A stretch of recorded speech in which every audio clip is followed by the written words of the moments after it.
Asjad ei muutu enne, kui sa neid muudad. See väide kannab endas sügavat tõde ja juhib meie tähelepanu inimese enda vastutusele oma elu ja ümbritseva maailma kujundamisel. Kui vaatame seda mõtet lähemalt, avaneb meie ees filosoofiline ja praktiline tee isiklikuks arenguks ja ühiskonna muutmiseks. Üks esimesi mõtteid, mis selle tsitaadiga seostub, on vastutuse võtmine iseenda elu ja tunnete eest. Asjad ei muutu enne, kui sa neid muudad. Rõhutab meile, et me ei saa süüdistada oma praeguse olukorra eest kedagi teist, elus ette tulevaid olukordi või saatust.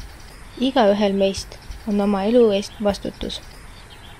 See tähendab, et peame tunnistama, et meie valikud, otsused ja tegevused mõjutavad otseselt meie elu kvaliteeti ja suunda.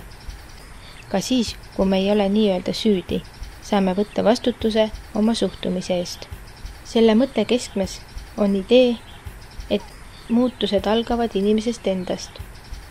Kui soovime näha muutusi oma elus või ka maailmas, peame esmalt vaatama iseenda sisse ja mõistma, milliseid samme saame astuda selleks, et asjad paremaks muutuksid.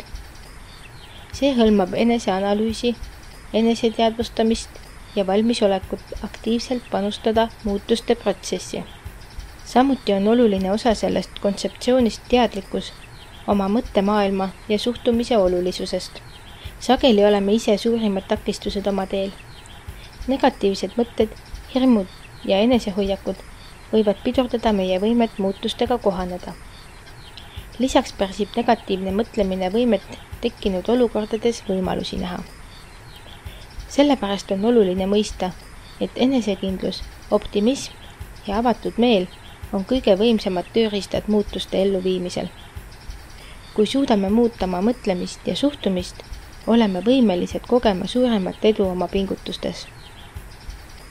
Sa pead olema muutus, mida sa soovid maailmas näha, ütles Mahatma Gandhi. See tsitaat kinnitab ja täiendab ideaalselt mõtet, asjad ei muutu enne, kui sa neid muudad. Kui soovime, et maailm oleks sõbralikum, kaastundlikum ja jätkusuutlikum, peame ise olema nende väärtuste kehastuseks. Igal inimesel on võimalus teha positiivseid muutusi oma kogukonnas ja ühiskonnas tervikuna, alustades iseendast. Mõnikord võib see tunduda hirmutav või üle jõu käiv ülesanne, kuid samas on see ka väga inspireeriv mõte.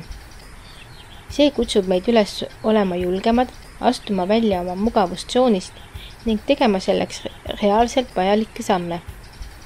Muutused ei pruugi alati toimuda kiiresti või ilma takistusteta, kuid iga samm, mille astume, viib meid lähemale oma eesmärkidele. Kokkuvõttes, asjad ei muutu enne, kui sa neid muudad, on meeldetuletus, et meil endal on kõige suurem võim oma elu ja meid ümbritseva maailma kujundamiseks. See julgustab meid võtma vastutust, keskenduma enesearengule, muutma oma mõttemaailma ja suhtumist ning olema aktiivsed muutuste elluviimisel.